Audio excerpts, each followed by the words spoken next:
Ada 3 nasihat Syekh saya Bapak Ibu sekalian, agar kita bisa menjadi hamba prioritas di akhirat, di hadapan Allah. Prioritas di bumi ini Pak, followers sementara, uang di rekening sementara, jabatan sementara. Kullu man 'alaiha fan. Kan Allah sendiri yang mengatakan dalam Ar-Rahman, semua di bumi ini akan binasa. Kullu man 'alaiha fan. Semua di bumi binasa. Wa yabqa wajhu rabbik, yang akan tinggal hanya Allah, dzul jalali wal ikram, yang maha agung maha mulia. Fabi ayyi ala'i rabbikuma, maka nikmat Tuhanmu yang mana lagi? Fabi ayyi ala'i rabbikuma tukadziban, nikmat Tuhanmu yang mana yang kau dustakan?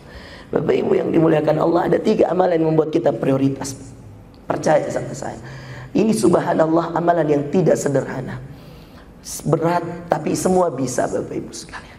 Amalan yang paling pertama agar menjadi prioritas Allah itu sebagaimana yang sering diminta Nabi, ya muqallibal qulub, tsabbit qalbi ala dini. Mari Pak, yang paling penting itu kata Nabi SAW, hati Pak. Wahai Allah yang membolak-balikkan hati. Lihat ini doa yang sering dibaca Nabi. Wahai Allah yang membolak-balikkan hati, teguhkan hatiku di atas agamamu. Anda kira Bilal bin Rabah bisa istiqamah karena apa? Ada tawaran uang? Enggak Pak, hatinya kuat kepada Allah. Ahadun ahad. Anda kira mudah menjadi seorang Uwais Al-Qarni, jauh-jauh dari Yaman, sudah mau ketemu Nabi, dia balik lagi hanya untuk mengejar apa? Hatinya kepada Allah, baktinya pada Allah dibuktikan dengan baktinya pada ibunya. Anda kira mudah menjadi seorang Julaibib yang meninggalkan malam? Enggak mungkin Pak, kalau hati tidak kuat. Makanya Nabi mengatakan yang paling penting dalam agama itu kuatkan hati. Ya muqallibal qulub, ini doanya Pak, yang sering diulang Nabi. Ya muqallibal qulub, pakai dalam doa kita Pak. Wahai Allah yang membolak-balikkan hati, tsabbit qalbi ala dini, teguhkan hatiku ya Allah atas agamamu. Amalan yang kedua yang membuat Anda prioritas Bapak Ibu sekalian adalah menyembunyikan setiap kebaikan. Amalus sir, itu yang dipunya oleh 3 orang prioritas ini. Saya belum berbicara tentang wanitanya. Wanita, banyak sekali wanita-wanita yang dijamin surga Bapak Ibu sekalian menyembunyikan amalannya. Kalau Anda buka surah At-Tahrim di halaman terakhir, ada di sebelah kanan bawah itu, ada tentang Asia.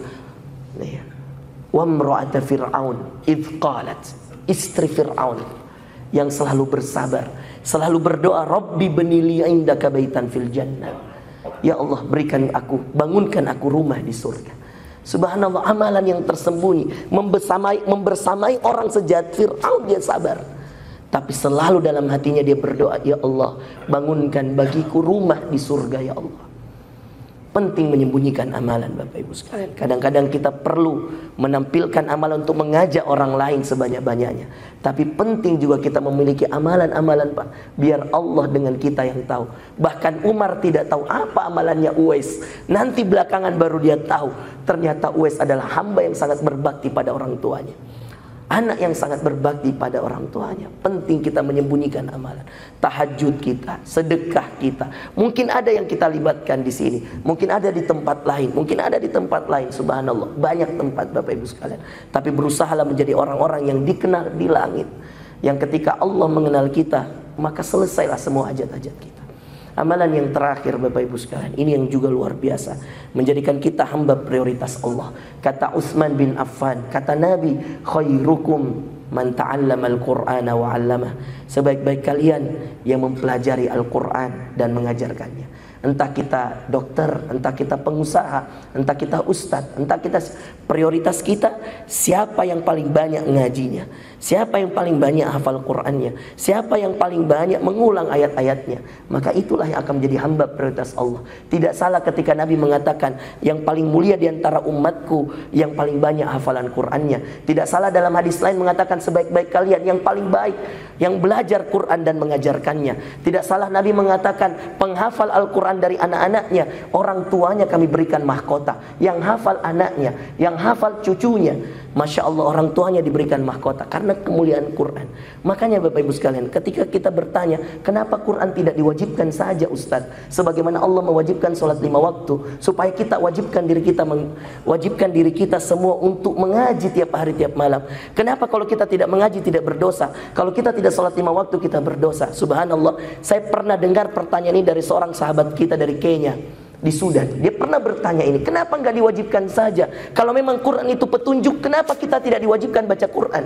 Kalau memang Quran itu petunjuk dan bisa mengamalkan kita, dzalikal kitabu la raiba fi hudan lil muttaqin. Kalau ini betul-betul hudan lil muttaqin, kenapa Allah tidak wajibkan saja hambanya baca Quran sebagaimana Allah wajibkan salat 5 waktu supaya hambanya dapat petunjuk semua? Subhanallah, apa jawaban Syekh? Kalau diwajibkan, Allah tidak akan bisa memilih. Kalau diwajibkan, bagaimana Allah tahu mana yang prioritas, mana yang biasa-biasa saja? Saya terenyuh, Pak. Dari situ saya hafal Quran. Dari kajian itu saya hafal Quran. Setelah itu saya bawa adik saya hafal Quran. Kakak ipar saya Dr. Faisal, saya bawa ke Sudan, Pak, hafal Quran. Anaknya Ustadz Yusron saya bawa ke Sudan hafal Quran. Saya bikin komunitas penghafal Quran. Ustadz Yasir saya bawa ke Sudan. Banyak ustadz-ustadz saya ayo sini menghafal Quran. Setelah itu saya bikin 2 tahfidz Quran. Ada di Makassar, ada di Jakarta, di Ciputat. Kita mau mencetak penghafal Quran. Karena subhanallah, Pak, umat ini akan mulia, Pak, kalau banyak Quran dibaca. Mengaji, Pak. Mengaji, Ibu. Mengaji akan prioritas hidup, tak akan diprioritaskan kita di hadapan Allah. Tidak ada yang kemudian dekat dengan Allah lewat jalur mengaji, kecuali Allah akan dekatkan dunia dan akhirat. Berkah dunia tak, berkah akhirat tak, insya Allah. Mudah-mudahan bermanfaat. Saya mohon maaf Bapak Ibu kalau ada yang salah, ada yang khilaf. Mudah-mudahan kita semua, saya berdoa pada Allah, kita menjadi hamba Allah yang prioritas di dunia dan prioritas di akhirat. Mudah-mudahan teman-teman BSI juga dikuatkan, ya Pak Nugroho, Ustadz Ikhwan, ya semangat untuk kemudian menggerakkan kebaikan untuk umat. Masya Allah 105 miliar, saya salut sekali. Jazakumullah khairan, Allah yang balas. Jaga niat tak, jaga hati tak baik-baik, supaya ini jadi amalan yang insya Allah berbekas di dunia, berbekas di akhirat. Dan insya Allah mudah-mudahan kita semua menjadi hamba yang kata Allah dalam surah Al-Fajr, ya ayyatuhan nafsul mutmainnah irji'i ila rabbiki radiyatan mardiyah. Hai jiwa-jiwa yang tenang. Siapa jiwa-jiwa yang tenang? Hamba prioritasnya Allah. Ini ada jalur undangan.